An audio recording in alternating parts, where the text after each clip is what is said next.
A no commentary walkthrough is available below. Immortals of Avium is from EA and developed by Ascended Studios, a brand new studio made up of former Sledgehammer Games and Telltale game developers. The title has been receiving mostly mixed reviews, with my own review linked below, mostly due to technical issues, and was also released the same week as Armored Core 6, which probably wasn't the best idea even if they're two completely different games. Regardless, I did enjoy the experience, and now let's discuss the entire story of Immortals of Aveum, including what the future could hold for this franchise, if it gets a sequel. We open with a short summary. A wound is destroying the world, and a war called the Everwar is being waged between 5 kingdoms, those seeking to control all magic within the world, with most of the most powerful magic users leading the charge called Magni. We open to a play where we learn one of the kingdom's Thaddeus was stripped of magic after losing the war with a Magni named Sandrak, who leads the people of Rasharnian. The ambassadors for Thaddeus were burned as a result. As for the people watching the play, we see our hero Jack with his adoptive sister Luna attempted to pickpocket someone watching the play. The play is a bomb as the lead actor forgets his line, resulting in a riot. Jack and Luna use the distraction to rob the man and get away with ease.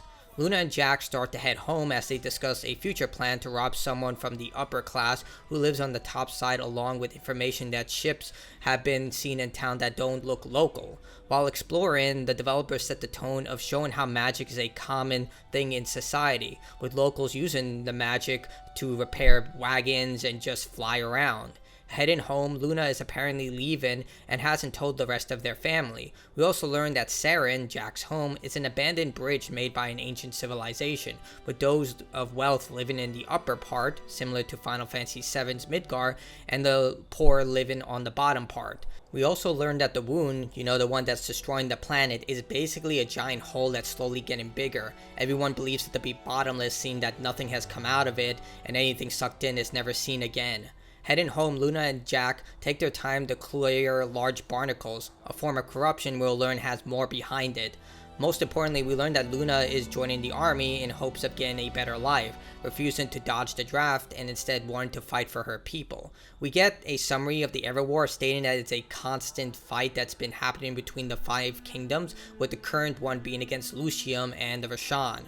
With the corruption clear, we learn that not everyone is born with magic. These are called lightless, and magic users are not equal, with the Magni being the most powerful. Now home, Babs, the youngest of their family, and 5 are worried about Luna turning 16 and entering the army. When talking to Babs, there is an optional collectible confirming that the Lightless can hold officer ranks within the army and earn positions of authority against Magni. However, they tread carefully due to the imbalance of actual power. Once they enter civilian life, they believe that those with magic will come after them as they don't have the protections of the military. In another collectible, we learn that Luna actually purchased the home they're living in, making her the matriarch of the family, and her leaving would definitely be concerning for them as she is taking care of them their entire lives. At dinner, Luna prepares to tell everyone, only for Caleb, another member of their family, to show up with a present, a snow globe. Unfortunately, he is fatally hurt due to stealing the trinket, and one of the officers hinted him with a magical attack. Luna leaves with Jack to rob a nobleman who may have healing crystals or some sort of medicine that help Caleb from dying. While Jack agrees with the plan, it also worries him, wondering if he'll be able to take care of everyone since he's the next oldest person in the family when Luna is gone, as she has been the one taking care of everyone and is able to come up with these plans on a whim. Heading to the nobleman, they cross paths with light army soldiers, but remain focused on saving Caleb. Inside, they look around for anything that could help Caleb, only to find out that the nobleman is a Magnus, one of the most powerful magic users on the planet, and they take a sigil, an item used to amplify magic and focus magical abilities. They're caught and forced to flee as their home is attacked by Rasharnian. As the city burns, they make it back to see 2 Magni attacking one another outside their homes.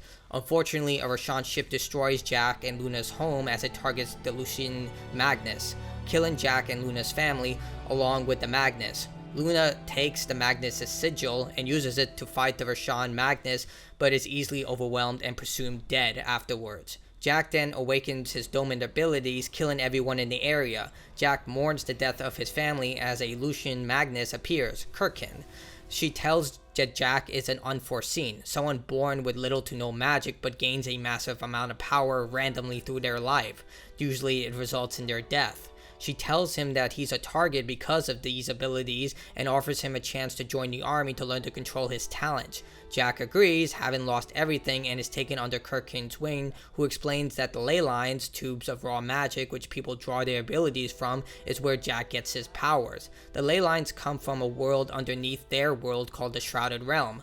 Jack is able to see all the ley lines regardless of their position, with Kirkin explaining the risk of the current Everwar, with something called the Pentaside watching over everything but not taking a side in the war. Regardless, Sandrak and the Rasharnian are winning, and Kirkin is desperate for soldiers to fight back. Anyone who can fight back is right now within the army, and they're limited on soldiers. Kirkin takes Jack to a former refugee camp where the Rasharnian massacred everyone to showcase what is going on and what's at risk. Jack learns he is a Triarch, someone who can use force, chaos, and regenerative magic, whereas most people are limited to just one type of magic, thanks to the Pentaside. As Jack trains, he learns of the Immortals, the best soldiers in the Light Army, and after completing the basics, Jack decides he wants to be an Immortal. Kirkin reveals her first option was to kill Jack because he was such a great threat, but decided against it, but explains that he has to put in the time like everyone else if he wishes to become an Immortal. Jack spends the next 5 years on the front, training for selection and to become an Immortal one day. At the moment, Sandrak is targeting the new ley lines, and if he gets a hold of this one, he will drain the rivers and kill any food supply that the Lucian army depends on. Jack fights through the Lucian capital, but is taken for a ride by a Howler. These are dragon-like beasts that are controlled by the Rasharnian army. Outside the city now, Jack finds elite Rasharnian soldiers, including a Magnus called the Hand, who serves as Sandrak's second-in-command. Heading into the temple she opened, the Hand took a stone and ran for it once she saw Jack. Jack returns to the city and encounters the same Howler, this time taking it down for good. Speaking to Kirkin again about why he wants to join the Immortals, he comes up with his own answer this time instead of what Luna told him, that because Luna believed in him, he wants to live up to that expectation because it's all he has left of her.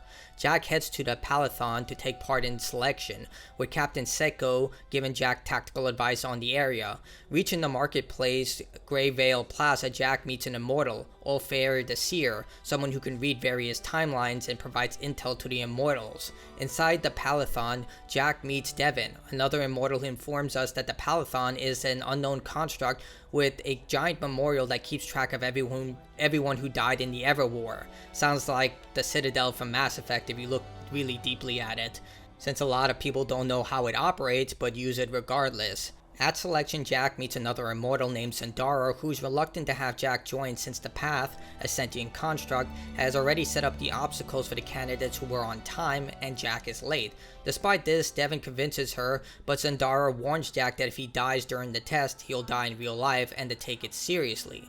During the trials, Jack is tested in combat, puzzle solving, and his mental hardships as he sees the faces of his dead family and is taken back to Saren. He's able to overcome every single obstacle, but is also the only one to pass as everyone else failed.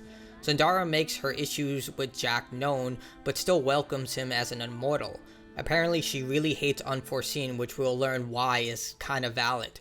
During the ceremony, Jack is given congratulations and asked to give a speech, which is a massive success and increases morale among the soldiers. The party honors Jack's success is optional, but by engaging with the people we can find out that Jack was mostly ostracized for being an Unforeseen.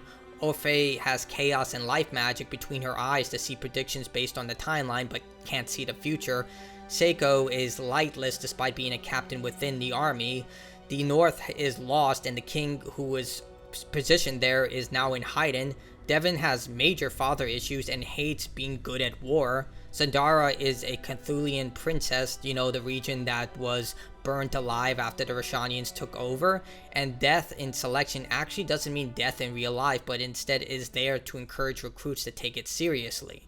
After sleeping in his extravagant room Jack is not really used to as he grew up poor, he gets a private meeting with Kirkin, who reveals some very life-changing information. Seeing Kirkin pain extinct creatures, she reveals that those ecological disasters caused by the wound is because of the unchecked use of magic, resulting in the wound getting bigger. Those who can use magic draw it from the ley lines, which comes from the Shrouded Realm, and once used, is supposed to be returned. However, they have no idea how to do this, resulting in the used magic forcing itself back into the Shrouded Realm, resulting in the massive chasm called the wound. Jack's brilliant plan is to just stop using magic, to which Kirkin reveals no one wants to be the first to stop because then the other side will take over. The Immortals do have a temporary solution though. Clearing up corruption that is a result of the reckless use of magic will temporarily halt the wound from getting bigger.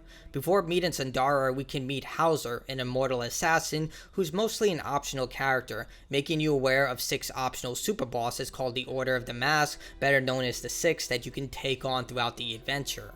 Zendara and Jack take on a mission in the Pale Forest as Sandrakk's second-in-command, the Hand, was seen there despite it having no strategic value as the ley lines there are dead.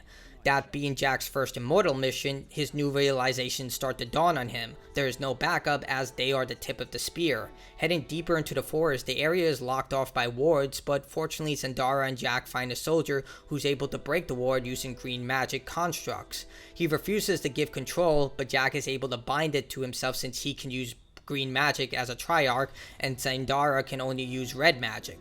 Despite being unarmed and defenseless, Zendara kills the man to Jack's shock and protest, highlighting Zendara's deep hatred for Rasharnians and will kill them on sight regardless of their position.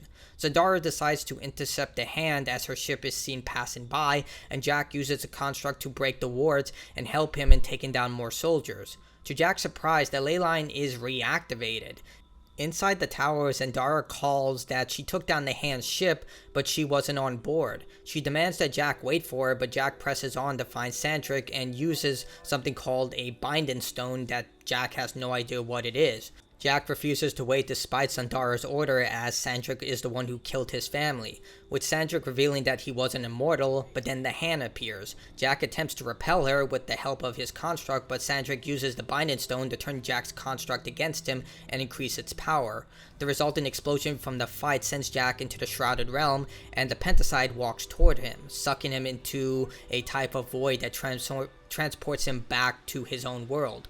Waking up, Zendara arrives and Jack tells her everything, how Sandrak absorbed the ley line and the Penticide being alive. Jack decides to confront Zendara about how Sandrak was an immortal. Zendara surprisingly speaks to Jack for the first time with humility that he deserves to know, but Kirkin said no, and how seeing the Penticide alive isn't strange as others has seen it as well. However, they need to address what just happened and head back to the Palathon to report. Kirkin decides to tell Jack all about the Shrouded Realm, that it was chaos until the Penticide entered and created 5 fonts that connected the Shrouded Realm to Avium. The ley lines travel from the fonts connecting Avium to the Shrouded Realm, allowing them to use magic. Sandrak absorbing one means not only can he draw magic from its most raw state and most powerful state, but can also redirect or even deny access to it. Using a binding stone, Sandrak can block access to magic for anyone he chooses. Jack believes that if Sandrak can do it, then one of them can, but at the same time, Sandrak just shows up and appears before everyone with his commanders. Sandrak, aware that they know what he's doing, decides to hold a peace summit at neutral ground called Nocia so the Light Army can surrender. Devyn is especially shocked as Sandrak can now use this new form of teleportation magic and just walks into the Palathon like nothing, and when Zendara shot at him, the magic had 0 effect on him, meaning that he's beyond their magical abilities. Kirkin knows that Sandrak will honor the ceasefire because he's so powerful and understands that he can't do anything, but Kirkin wants this opportunity to kill him, essentially going against Nocia's most profound rule. Jack is then ordered to give a portal stone to Seiko to get ready for the ambush, but Jack is kept in the dark about the whole plan despite being an immortal.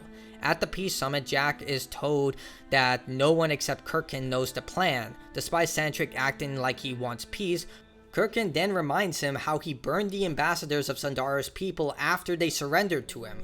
Just then, Selko appears using the portal stone with an army, and we learn that Kirkin actually exiled Sandrak after his betrayal that we don't know about right at the moment, but should have killed him. Using his new power, Sandrak moves the wound, causing a massive collapse and destroying Nocia. Jack wakes up in his room, learning that Zendara saved him by digging through the rubble that fell on top of him. Kirkin goes to talk to the king, leaving Zendara in charge. Apparently everyone wanted to surrender except Kirkin after Sandrak showcased his new powers in Nocia. At the meeting, Jack wants to protect the remaining 2 binding stones, but they're well hidden. The only 2 that they know about are the Palathon, which keeps the tower floating and powers the construct of Path, you know, the one that does the selection, and the Tower of the Mask in Rasharnian. Worried that he's coming for the Palathon, Devyn finds out that using a binding stone takes a toll, requiring Sandrak to rest. Zendara then has a plan to locate the former Grand Magnus Thaddeus, predecessor to Kirkin, to whom he likely knows where the binding stone is and what exactly it does. They don't know where he is, but decide to head to his last known location, the Sky Islands of Oromon. This is a neutral territory whose magical experiments cut them off from the rest of the kingdoms because their lands were fractured because of those experiments. The plan is to dig through the library and find something for Thaddeus' location. To get there, Jack needs to learn how to ride a ley line, and Devyn was going to teach him. Clearing some corruption and heading to the path, Jack obtains a necessary spell. Jack learns that the Oromons blew up their land using the experimental magic that Devyn is apparently against, and they attempted to find a way to share magic among everyone using these experiments to Devyn's disapproval because it completely destroyed their landscape. We also learn that there is a mandate that all Immortals have to follow, but only the Grand Magnus and certain people within the inner circle know what it is. Thaddeus exiled himself after learning this, which is why we need to wonder what this is, if a leader of the Immortals will literally exile himself after learning this. Now in Oromon, the constructs of the area attack Jack and Devyn, who are saved by an Oromon native named Kenzie. She's hostile, and Devyn makes the situation worse by spouting some low racist comments towards her people, but Kenzie makes it clear she doesn't care about the Everwar or Sandrak, despite not knowing anything about it and believing she can remain neutral throughout the entire encounter. Heading to the library, Jack finds out that the area is covered in this type of weird flower-like metal. Turns out its instructions leaked out of the construct after they remove unnecessary information, and it takes form once it's removed from the construct. Devyn informs us that they're usually destroyed before this happens, but seeing it rampant throughout the area confirms they're really smart since they've been removing unnecessary information and adding much more prudent information, and it's been happening for a while now. Inside the library, the constructs have purposely used the metal to lock off the main archive to their amazement. Fighting through the constructs, Kenzie saves Jack before he can activate an invisible ward that's supposed to keep the constructs out and would have killed him. Turns out Thaddeus put up the ward and told Kenzie about it, as he was afraid assassins would be after him after he left the Immortals. Kenzie agrees to help Jack after they tell her that they're not here to kill him, but it's also because Devyn holds her at gunpoint. Magic point? Not really sure. He holds a dangerous spell at the back of her head. Either way, she removes the ward. Kenzie informs Jack and Devyn Thaddeus left after finding out what he needed, and after a day of searching, Devyn finds out he went to Kalthus, a mountain where magic eaters called the Aelori live. Despite the threat, Jack hopes he's alive, and Kenzie shows how to get there while avoiding the Rasharnians. Kenzie still believes she can avoid Sandrak and the Everwar, and even calls Jack hot, showing that she's grown fond of him, but Jack presses forward and Kenzie leaves. Jack calls Zendara since he's now in her homeland for information, and she tells him how the Alluri are abominations meant to die and rejected by the Pentasod. Heading to the mine called the Underdwell, it doesn't take long for Jack to encounter an Alluri. Unable to kill them, Jack can stun them by overloading them with magic, creating some interesting combat challenges that require you to stun them on pressure plates. Heading into the mine, Jack discovers some interesting architecture and murals detailing that the Aelori actually worship the Pentasod. Heading deeper into the mine, Jack is overwhelmed by Aelori, but is captured by one who not only talks to him but saves him from the other Aelori. Named Rook, he didn't kill Jack because he knows he's an immortal and would result in a raid by his people, and he doesn't want to risk his people's lives. He informs that Thaddeus is alive and they're keeping him hidden. Rook clearly knows something but he's never really clear about it. It's either that he thinks Jack knows and he's just keeping it secret, or he's purposely not doing it out of just spite. Rook starts to take us to Thaddeus' location, and we see more of those weird murals, and Rook stays behind to make sure that no Alluri attacks Jack while he's going to look for Thaddeus. Even more shocking is Rook reveals that the Lightless and the Unforeseen were not supposed to happen. Instead, the Pentaside decided that everyone was supposed to be Magnus level magic users, but humanity screwed it up somehow, again being very cryptic about it. Now in a literal lava pit, Jack fights his way through hordes of enemies and finally reaches Thaddeus, who is alive. We find out that horses did exist in this world but are also extinct because of the wound. Thaddeus believes that Jack is a deserter like him because he also ran to the Aelori in hopes of being protected by them, and it seems Rook has taken a liking to him. Jack opens up about his fear of what comes after Sandrak wins, and Thaddeus reveals he knows everything that's been happening throughout the world, sharing Jack's fear, having planted cameras called sight stones all over the world, and knows exactly that everything is going to crap. To show Jack what's happening, Thaddeus uses Rasharnian magic to create a mind walk, allowing him to share his memories with Jack. Turns out someone 1,000 years ago found out they could control the fonts using the binding stones, similar to what Sandrak is doing right now, and shrine forges were created to protect them. The Aristea, an advanced civilization that existed before Avium and whose ruins we've been pilfering throughout the game, and was even the civilization that created the bridge where Jack used to live, Saren, fell because of this, since everyone had the power of the Pentaside, causing the wound to grow with the idea that they'll fix it later, exactly what Sandrak is doing right now. When trying to end the mind walk, the hand finds her way to Thaddeus thanks to Jack clearing the way and attempts to take the information to Sandrak. Thaddeus is fatally wounded during the fight, but Jack has to give chase. Killing dozens of the hand's soldiers, Jack knocks the mask off the hand, revealing what he hoped wasn't true, that it's actually Luna. Jack decides not to tell the others as he lets Luna go. They're having trouble locating the shrine fort since it's located in a large desert, but as Jack is telling them everything, he has a vision of Luna appearing within the war chamber, similar to the mind walk. Devyn takes notice, but Jack dismisses it.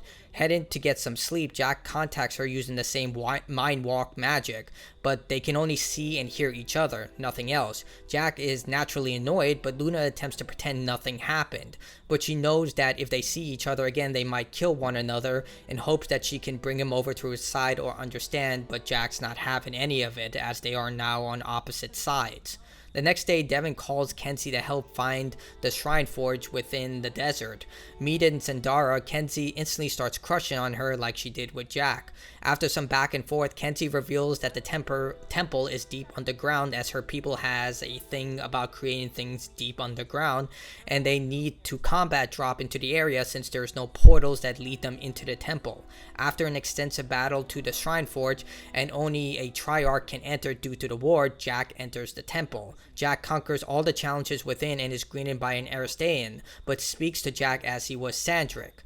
Jack wants to destroy the binding store as the Aristean agrees with this decision, but Sandrak refused, showcasing that this thing actually spoke to Sandrak and tried to give him prudent information about preventing this entire situation from repeating, as it happened to their people as well. Most importantly, they can't remark someone who already has a mark. Jack doesn't have one and decides to take the mark with the choice to either control or destroy the binding stone, not realizing that he had an option. Despite the Aristean's warning, Jack makes the same mistake as Sandrak and gains the ability to control the stone to try and end the Everwar, similar to what Sandrak is doing right now. The Aristean then grants Jack the ability and destroys the machine, but states that Sandrak and Jack are the same person. Like with Luna, Jack decides not to tell the Immortals the truth that he gained the ability to destroy the Binding Stone but can now control it, but he can also sense where the Binding Stones are.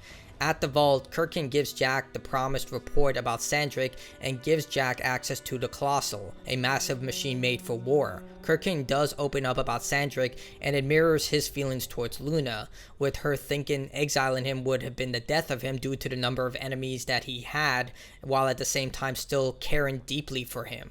Long story short, Sandrak was recruited to ease the growing number of refugees' low morale from Rasharn.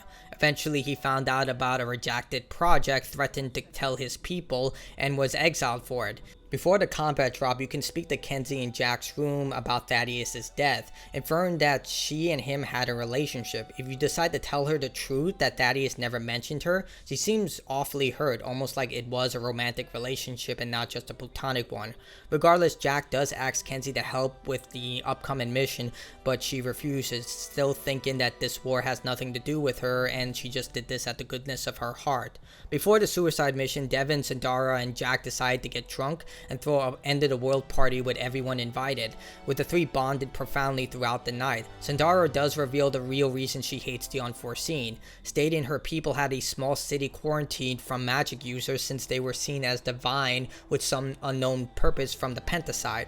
Unfortunately, the entire city was destroyed when a young girl erupted with magic, an unforeseen, killing everyone in the city, and then she exploded and died in pain. Despite this, Zendara does respect Jack and cares for him despite hating the unforeseen. She thought that if there were some Magdi inside the city, they could have stopped this from happening, and unfortunately a large portion of our people died because of it. Using the Colossal, this weapon was developed by an ancient people called the Andramen. While we don't know much about them, we know that they were engineering experts. When heading outside, Zendara is seen reciting a poetic story and gives Jack some helpful advice about Luna, showing that she's starting to warm up to him as a comrade. Shortly after Sandrakk's forces attack, Luna tells Jack to retreat or risk death. Jack realizes that she's loyal to Sandrakk and won't back down, and he presses forward with his own agenda. Selko, who's commanding the Colossi, is mortally wounded and the font is revealed to be at the bottom of the sea, with Sandrakk holding back the sea with his new abilities. Zendara and Jack charge forward to attack Sandrakk as Devyn holds back Sandrakk's forces with the Colossi and keeps Selko safe. Sandrakk knows Jack has the control mark and takes down Zendara. Now faced with Sandrakk, he's also shown to be a Triarch. Jack takes the Binding Stone when he's stunned and uses it to defeat Sandrakk, but the resulting clash teleports Jack to the Shrouded Realm. Jack returns to Avium with the Penticide as the sea closes up. Devyn saves Zendara and Jack with the Binding Stone in hand, but they also know that Sandrakk isn't dead, he's just teleported away. Everyone is now aware that Jack lied to them, and Zendara is reprimanded for it. Jack, like Sandrakk, believed that he could control the Binding Stone to force Rasharnian to surrender, despite barely knowing how to use it. Kirkin orders Jack to get the mark to destroy the stone, and reveals he can't, because the machine is destroyed. Kirkin is prudently worried that if Sandrakk comes back, he can easily take the stone without issue, since he has more power than any of them combined, and before he literally teleported into their facility. In addition, Jack is acting exactly like Sandrakk here, believing he has control of powers that he has no knowledge of. It kind of mirrors what the Aristanian stated, that he was talking to the same person. Devyn calls Jack to see him in a very worried tone. Turns out Devyn strengthened security against Rasharnian magic after the whole teleportation fiasco, and finds out Jack was talking to Luna. Jack is forced to come clean that he's been in contact with a Rasharnian double agent, specifically the hand of Sandrakk. He's forcibly exiled by Devyn from the Palathon and gets ready to tell the other Immortals, but warns Jack that when he's going to do it, he will tell him. Jack tries to contact Luna through the Mind Walk, but is contacted by Thaddeus instead, who is alive and getting visions of Luna and Jack as well. This is due to the Mind Walk crossing their minds together, so they're overhearing each other in very sporadic tones. When he gets close to Thaddeus, Jack can overhear Rook, similar to what he was hearing about Luna's conversation, speaking how he's worried that if the humans find out they're not as dangerous as the rumors made them out to be, his people will be in danger and they'll come and kill him. As we saw, the Aelori have a limit of how much magic they can absorb, like a battery, and once they reach their limit, they become vulnerable to like swords and other physical objects, so that's how they're able to kill them. Rook explains how the Penticide may like Jack, since traveling to the Shrouded Realm is a one-way trip usually. To Jack's surprise, Rook also smells that Sandrakk did the same, with Thaddeus assuming that he's in Cathis, since the destroyed front allows him to travel between each area, but pushing his way through that type of sliver causes a lot of energy and he'll need time to recover. This means that Luna will likely be there along with his most loyal followers to protect him during this vulnerable state. Thaddeus is still weak from surviving his fatal attack, in which he used a healing crystal to barely survive, and Rook's people would instantly be killed by humans if they ever left the cave. Before leaving, Jack is given a ward breaker that allows him to destroy Magnus-level barriers, and we also learn why Rook is helping. With no magic and Sandrak able to control it all, the Aelori will starve due to their primary food source being magic. Jack warns Devyn about Sandrak as he heads directly to him to find Luna trying to stop Jack from killing him. Luna believes Sandrak will stand down now that Jack has the Binding Stone. Unfortunately, she's dead wrong. Sandrak recovers, drains the control mark from Jack, and sees Luna's peace notions as a sign of weakness. Sandrak then locates the Binding Stone and with traces of the mark, uses it to follow Sandrak through his portal. With Luna left with nothing, she just has no idea what to do next. Sandrak leads the attack and everyone scrambles to evacuate the civilians while defending the Palathon. In the path, I'm not really sure why, but Jack starts to see memories of Sandrak, revealing that the reason that Sandrak left the Immortals was that the Immortals closed the ley lines to the Rasharnians, similar to what he's doing now, and the king authorized it. Sandrak, having defeated and captured Kirkin, absorbs the ley line, killing the path and sending the Palathon into freefall. Devyn then charges Sandrak, wounding him, but is unfortunately killed due to Sandrak's mastery over the Binding Stones. Everyone seemingly dies as the entire area collapses, and we get a vision of how Luna survived the first attack, thanks to the mind link that she has with Jack. She was able to master her abilities and gain the ability of flight using her force magic, but was unfortunately captured by Sandrak's forces. 1 month passes as Jack recovers his strength and finds himself in Seren, Luna having saved Jack from the path. Sandrak won and placed shackles on every magic user except those loyal to him. Luna tells Jack. Luna then comes clean of why she joined Sandrak. Apparently she was a prisoner at first, but once Sandrak told her what the Lucians did to her people, she decided to join him. Jack then counters prudently of what Sandrak is doing to everyone right now who isn't loyal to him, and that he's not the freedom fighter that she thought he was. Luna was only able to save Jack, so Kirkin is assumed dead as well. Outside, Jack finds that Sandrak's forces are carrying summary executions, even staged ones, to crush the morale of the rebellion. The Moorbane, Sandrak's second in command now that Luna is declared a traitor, is seen carrying out these public executions, with Jack using Luna's own words against her about how Sandrak is just a tyrant who wanted power. Jack hears Kirkin's words come out of Luna's mouth and she becomes incredibly aggressive. However, Luna shares a similar relationship with Sandrak as Jack with Kirkin, both not seeing who their mentors were really like. Luna then reveals that Kirkin was the one who led the operation that poisoned the ley lines that turned all the Rasharnians lightless. Not even Sandrak can reverse this with all his powers, but we learn that that's a farce as well. So they ended up kidnapping Rasharnian Magni in hopes to keep their numbers alive. As for the world, all communication is cut off unless you're loyal to Sandrak, thanks to Luna's work as a counterintelligence specialist, and the Pentasod is starting to act weird, which they don't know what's happening. Luna reveals that she turned after seeing Sandrak become like Kirkin, but most importantly, she was always going to save Jack. She was never going to let him die. Jack, on the other hand, hates himself as he could have prevented all of this from happening if he simply destroyed the Binding Stone and didn't try to control it. He reaches his limit when he sees the kid is almost killed by a Rasharnian soldier, reawakening his powers thanks to the mark that is connected to the Binding Stone.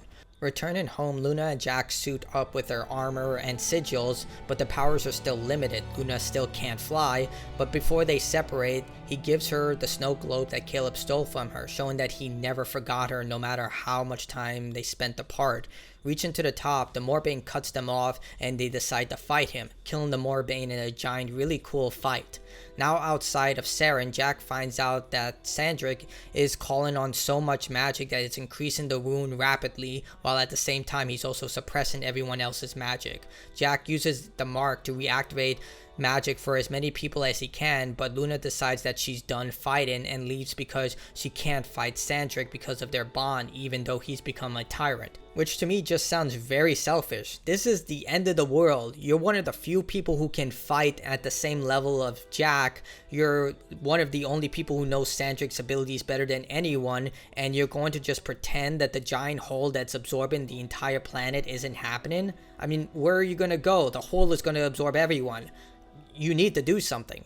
Reunited with Zendara, Thaddeus also joins in the push against Sandrakk's forces. Kirkin is presumed dead, but immediately Sandrakk appears, threatening to kill everyone and demands Jack come to his ship. Thaddeus creates a contingency plan, binding Sandrakk to an oath, meaning that he must follow through with this oath and not hurt Jack, or else there would be repercussions to it. We don't know what those are, but it's likely going to be painful. Thaddeus assumes that the wound is growing too fast and Sandrakk needs Jack, being a Triarch, to close it or everyone dies. Again, they live on this planet, so I don't know where Luna is going to go.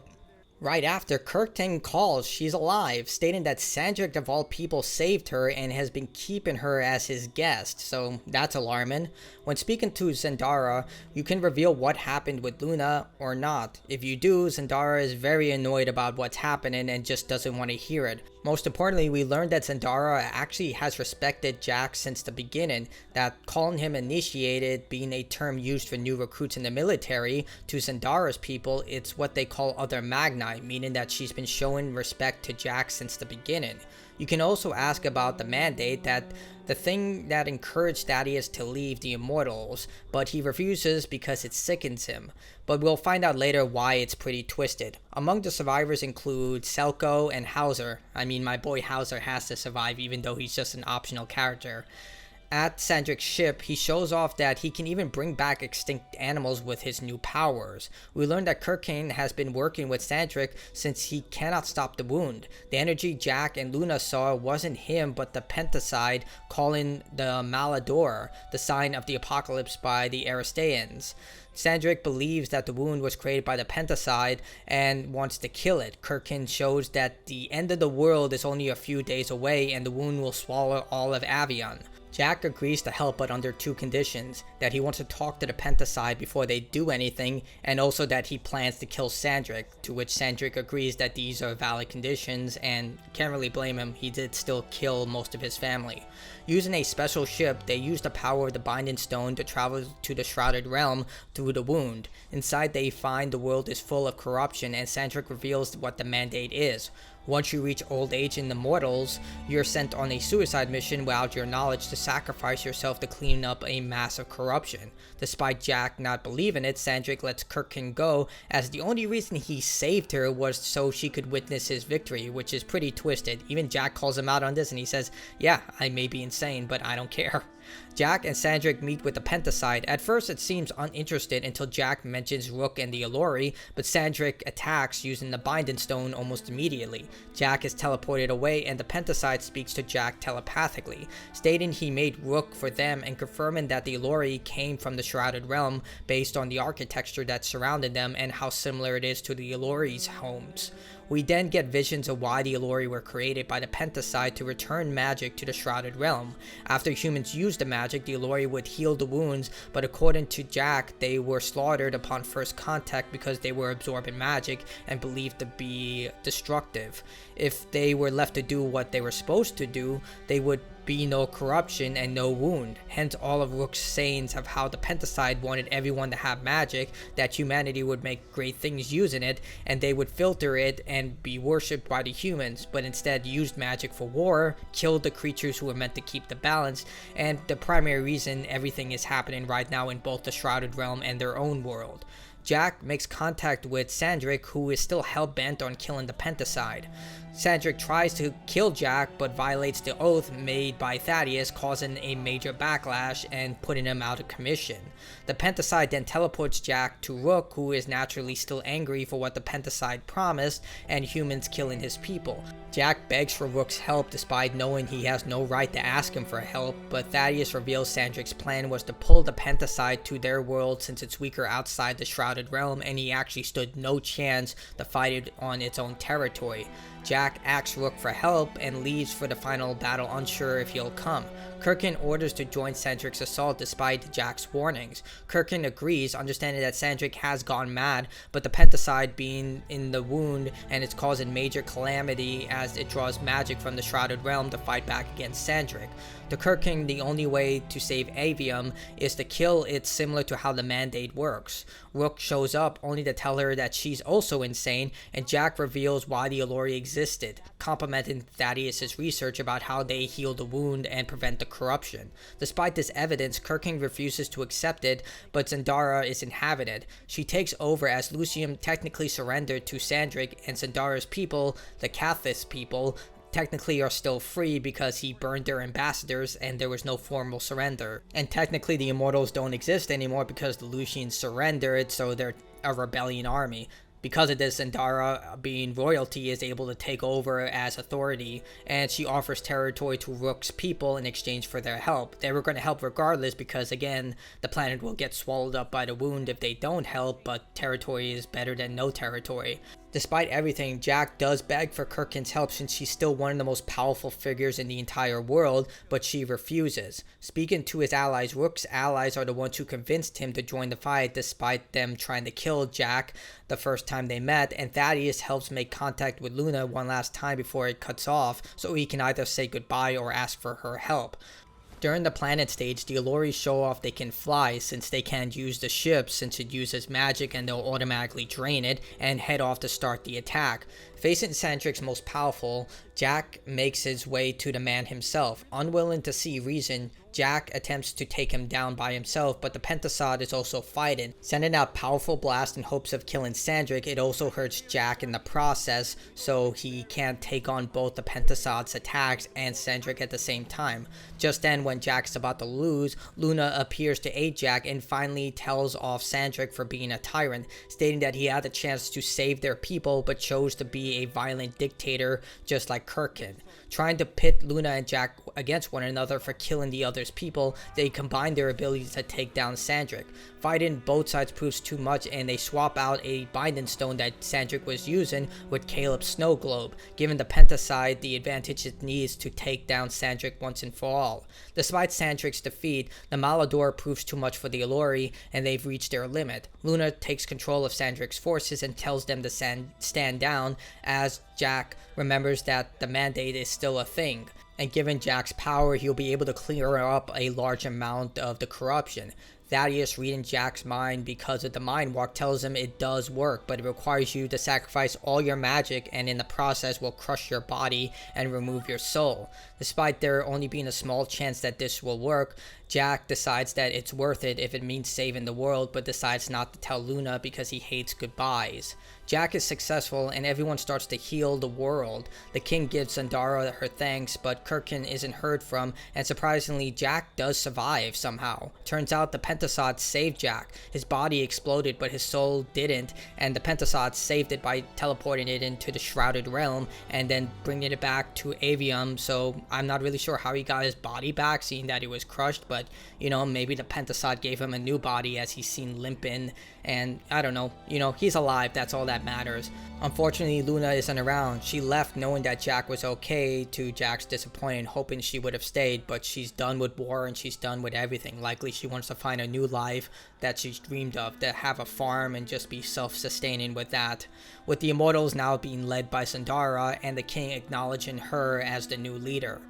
Now, what exactly happened to Kirkin? Well, during the epilogue, you can find out that the fonts have been reactivated, which means the paths could come back. Zendara mourned Devyn's death during Jack's a month-long coma, but wants to visit his family now that the war is temporarily over. It's still an Everwar, and chances are it will start again. I'll get more into that later, and hopes Jake will join her, and he agrees. As for Kirkin, she has leverage on every powerful military leader and politician, so they have no idea if or when she'll come back, and chances are everything that they accomplish will still be forgotten later down, considering that she probably has very big blackmail material on them. You can find one final hidden letter to Jack where it's addressed from Kirkin, who is operating on a lot of what-ifs, believing that if the wound closed too quickly, which is happening right now, there would be a mad dash for land, kingdoms wouldn't be able to handle the mass expansion, and the Aelori would lead to social conflicts.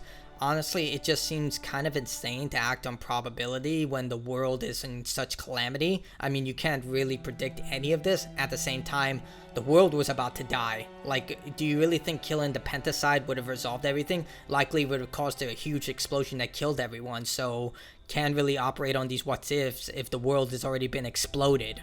So, long story short, humanity was given magic through the Shrouded Realm by the Penticide. The Penticide then created the Aelori to recycle the magic back into the Shrouded Realm safely, as to prevent the buildup of corruption and the wound being created. When the Aelori arrived onto Avium, humanity started killing them in mass because they saw them as magic eaters, leading to the wound and the corruption. This, coupled with the mass use of magic through the Everwar, led to the wound growing heavily. Now with the Aelori back, the world can heal and magic can return to its original cycle.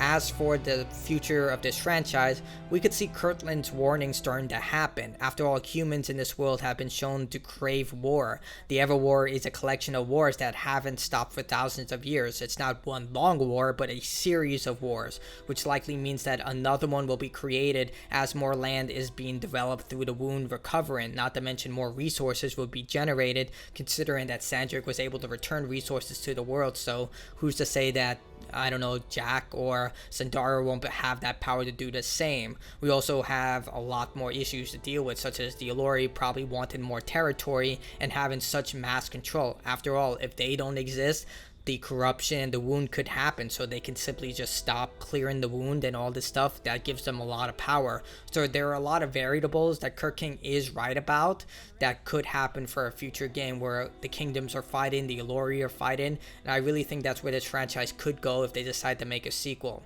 So that's it for Immortals of Avium. I do think it's a fantastic game. If you want to watch my review, I'll link it below. Also, if you enjoyed this video, consider liking, subbing. If you want to go the extra mile, there is a super thanks button. Join in the channel. You can follow me on Twitch and sub me there if that's more comfortable. Thank you so much, and I wish you the best. Goodbye.